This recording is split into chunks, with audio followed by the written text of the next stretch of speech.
Bonjour. J'ai pu lire ou entendre ici ou là, il est bon de rappeler que l'Église n'a pas à se mêler de l'organisation de la société. Je répète et je souligne, il est bon de rappeler que l'Église n'a pas à se mêler de l'organisation de la société.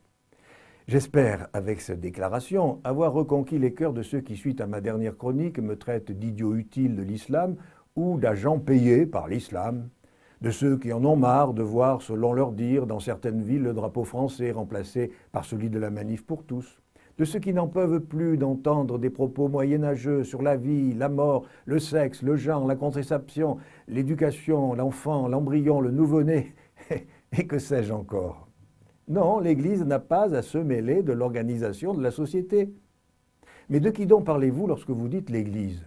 Car qu'est-ce que l'Église? Qui est l'Église? Montrez-la-moi, qu'on puisse enfin lui dire qu'elle n'a pas à se mêler de l'organisation de la société. Donnez-moi un numéro de téléphone, une adresse, un mail. Comment la prévenir, l'avertir pour lui dire les yeux dans les yeux de se taire?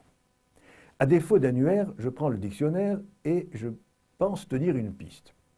Église, du latin ecclesia, mot emprunté au grec qui signifie assemblée de citoyens.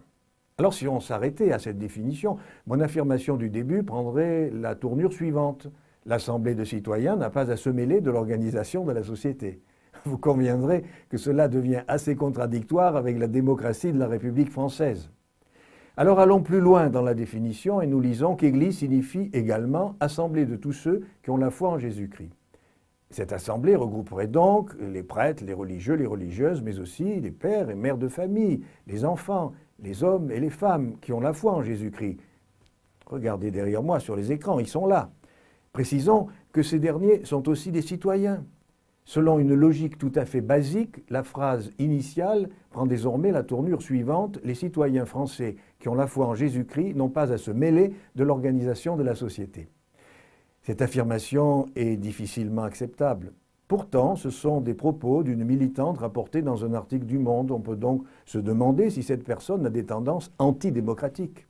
L'organisation de la société passe aussi par le vote. Les citoyens français qui ont la foi en Jésus-Christ ne devraient-ils pas, selon elle, pouvoir participer aux élections? Alors dites-moi, en quoi vous croyez et je vous dirai si vous avez le droit d'exprimer votre avis. À bientôt.